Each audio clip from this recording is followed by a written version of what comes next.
കോൺഗ്രസുമായി തുടരുന്ന അസ്വാരസ്യങ്ങൾക്കിടെ അടിയന്തരാവസ്ഥയെ രൂക്ഷമായി വിമർശിച്ച ശശി തരൂർ MP. ക്രൂര നടപടികളെ സർക്കാർ ലഘൂകരിച്ചെന്ന് ഇംഗ്ലീഷ് പോർട്ടലിന് നൽകിയ ലേഖനത്തിൽ തരൂർ തുറന്നടിക്കുന്നു. ഇന്ദിരാഗാന്ധിയെയും സഞ്ജയ് ഗാന്ധിയെയും രൂക്ഷമായി വിമർശിക്കുന്ന ശശി തരൂർ ഇപ്പോഴുള്ളത് ജനാധിപത്യ ഇന്ത്യയാണെന്ന് പ്രശംസിക്കുന്നുമുണ്ട്. തരൂരിന്റെ ലേഖനത്തോട് പ്രതികരിക്കാൻ പ്രിയങ്ക ഗാന്ധി തയ്യാറായില്ല. അടിയന്തരാവസ്ഥയുടെ 50ാം വാർഷികത്തിൽ കോൺഗ്രസിന് എതിരെ BJP ആക്രമണം തുടരുമ്പോഴാണ് ശശി തരൂരിന്റെ പാളയത്തിലെ പോര്. ഇന്ദിരാഗാന്ധിയുടെ കർക്കശ്യം പൊതുജീവിതത്തെ ഭയത്തിലേക്ക് നയിച്ചു.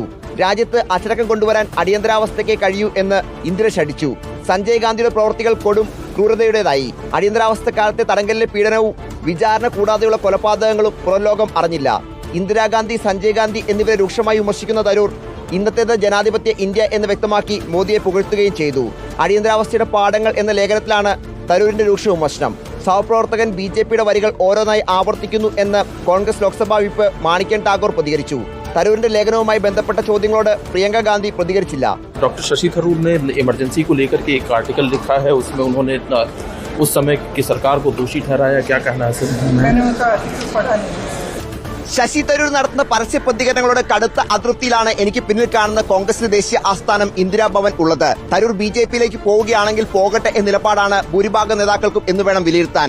വീഡിയോ ജേർണലിസ്റ്റ് നന്ദു പെരാമ്പ്രയ്ക്കൊപ്പം reporter Noble Marikkaran, in reporter, Delhi.